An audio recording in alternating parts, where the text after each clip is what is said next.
Assalamu alaikum viewers, hope you are well. Today our lecture of mathematics 9th class is exercise number 3.3. Today we will discuss about question number 3 and 4 in which we have two functions in question number 3. First of all, see if g of x is equal to 3x plus 2 and h of x is equal to x square plus 1. We have given two functions and one is g of x and other is h of x. Let's see what we have to do. We have to find the value of g of 0. We have to find the value of g at point 0. Let's start how to solve. G of 0 is equal to 3 of 0 plus 2. In this question we have only write the value or put the value of x which is given us.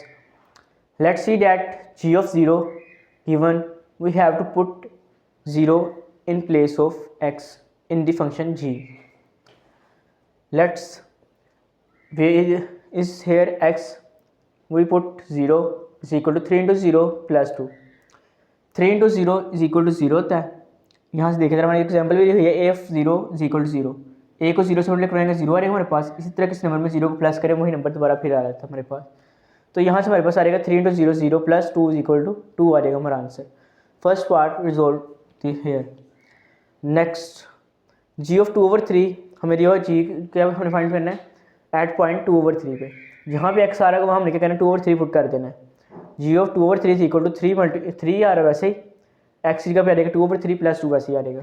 अब ये 3 multiply हो रहा था divided हो रहा था 3 से 3 cancel out हो जाएंगे तो बाकी में बचेगा 2 प्लस 2 इज इक्वल टू 4 आ जाएगा.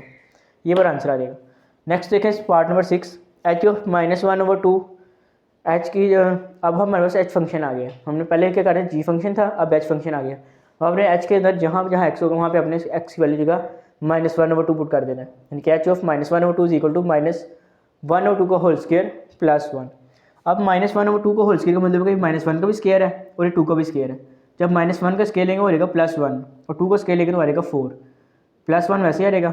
अब इनों का एलसीएम लेंगे तो 4 मल्टीप्लाई रहेगा इससे जाकर 4 1 4 और नीचे एलसीएम हमारे पास 4 ही आ रहेगा. तो यहाँ से 1 + 4 इक्वल टू आ जाएगा 5 के 5 और 4 हमारा आंसर आ जाएगा. यहाँ क्वेश्चन नंबर 1 कंप्लीट हो गया हमारा.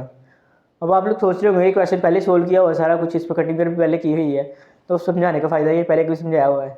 जब वीडियो बनाते थे उसमें बहुत से चैलेंजेस का सामना करना पड़ता है. मैं पूरी वीडियो रिकॉर्ड कर चुका था जब मैं चेक करने लगा उसकी स्पीड बहुत ज़्यादा तेज़ हो चुकी थी एक तो वीडियो की और उसमें वॉइस रिकॉर्डिंग भी हुई है. इस तरह के बहुत से मुश्किलात के बाद जाके एक वीडियो रेडी होती है. तो काइंडली आप लोग चैनल को सब्सक्राइब किया करें और वीडियो को लाइक किया करें ताकि हौसला अफजाई होती रहे. तो आए मैं टॉपिक की तरफ वापस. Next our question is question number 4 given f of x equal to ax + b + 1. एक हमें फंक्शन दिया हुआ है ax + b + 1 if f of 3 is equal to 8. एक फंक्शन है एफ है वो एट पॉइंट 3 जो आंसर दे रहा है 8 दे रहा है और एट पॉइंट एफ जो फंक्शन जो एफ है वो 0.6 पे हमारे पास क्या आंसर दे रहा है 14 दे रहा है. तो हमने काम क्या करना है then find value of a and b. अब ए और बी की वैल्यू हमने फाइंड करनी है. उसके लिए हम क्या करेंगे पहले फंक्शन को लिख सकते हैं. गिवन फंक्शन हमें ये दिया हुआ है f of x equal to ax + b + 1 वैसे ही आ गया. अब 2 पॉइंट्स ही हम बारी बारी दोनों पॉइंट्स को पुट करते हैं फंक्शन के अंदर. पहला पॉइंट आ रहा है f of 3 is equal to 8. अब यहाँ एफ ऑफ 3 लिखेंगे इज इक्वल टू एक्स की जगह हमने 3 लिख दिया. F of 3 is equal to a of 3 + b + 1 वैसे ही आ रहेगा क्योंकि सिर्फ एक्स की जगह हम पॉइंट की वैल्यू लिख सकते हैं. तो यहाँ से हमारे पास आ रहेगा f of 3 is equal to 3a + b + 1. अब यहाँ पर देखें जरा इम्प्लाइज दैट का निशान डालने का मसला है कि समझ लग जाए क्या किया. यहाँ एफ ऑफ 3 की वैल्यू हमें क्या लिखी है इसने क्वेश्चन के अंदर गिवन है f of 3 is equal to 8. हमने यहाँ पे लिख दिया 8 is equal to 3a + b + 1. अब यहाँ से 8 वैसे ही आ जाएगा इस साइड पे. अब ये 1 था इधर उधर जाके आ जाएगा -1 हो जाएगा. यहाँ मैंने किया 8 - 1 इज इक्वल टू a आ जाएगा 7. फॉर एग्जाम्पल आपको दी हुई है यहाँ +1 था उधर जाकर -1 हो जाएगा. 8 में से -1 करेंगे 7 बच जाएगा. ये वाली साइड बाकी चीज़ वैसे ही आ जाएगी. अभी हमारे पास आ गया पहला function f of x solve हो गया एट पॉइंट एफ ऑफ 3 पे. Now we have to solve it on point f of 6. अब हमने फंक्शन को फाइंड करना है एफ ऑफ 6 पॉइंट पे. F of 6 is equal to a of 6 + b + 1. जहाँ एक्स आ रहा है वहाँ हमने 6 पुट कर देना है. तो यहाँ से देखिए एफ ऑफ 6 हमारे पास किसके इक्वल आया हुआ था 14 के इक्वल आया हुआ था. इधर 14 आ जाएगा ये 6a + b + 1 हो जाएगा हमारे पास. 6a + b वैसे ही आ जाएगा. यहाँ +1 हो रहा था वहाँ जाके आ जाएगा -1 इज इक्वल टू 13 हमारे पास आ जाएगा. अब हमने फाइंड क्या करना था ए और बी की वैल्यू फाइंड करनी थी और ए बी की वैल्यू हमारे पास अभी तक नहीं आई. उसके लिए हम क्या करेंगे इसको क्वेश्चन नंबर 1 कह देते हैं इसको क्वेश्चन नंबर 2 कह देते हैं हम. अब हमने करना multiply 1/2 and subtract from equation number 2. हमने मल्टीप्लाई करना है क्वेश्चन नंबर 1 को बाय 2 से उसको सब्ट्रैक्ट कर देना है क्वेश्चन नंबर 2 से. ये क्वेश्चन नंबर 2 हमारी वैसे ही आ गई। क्वेश्चन नंबर 1 को 2 से मल्टीप्लाई करवाएंगे तो आ जाएगा 6a + 2b = 14 आ जाएगा। ठीक है, जब भी सब्ट्रैक्ट करते हैं हमारे पास साइन चेंज होते हैं, यहाँ प्लस है माइनस हो गया, ये भी माइनस हो गया, ये भी माइनस हो गया। अब ये प्लस का 6a था, ये माइनस का 6a खत्म हो जाएंगे, ये plus b minus 2b minus b आ जाएगा हमारे पास। इस तरह यहाँ पे 13 माइनस 14 करेंगे तो -1 आ जाएगा। अब यहाँ माइनस b था,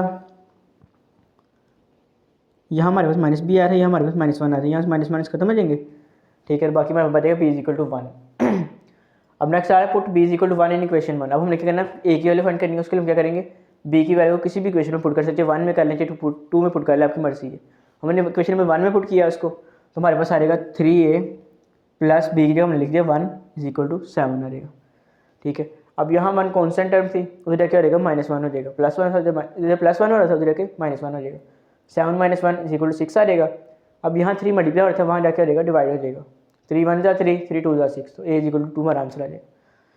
Hope you are all understand. If you have any query, you can ask me in comment section. And also, if you have not subscribed the channel yet, please subscribe and like the video and share with your friends for encouragement of us.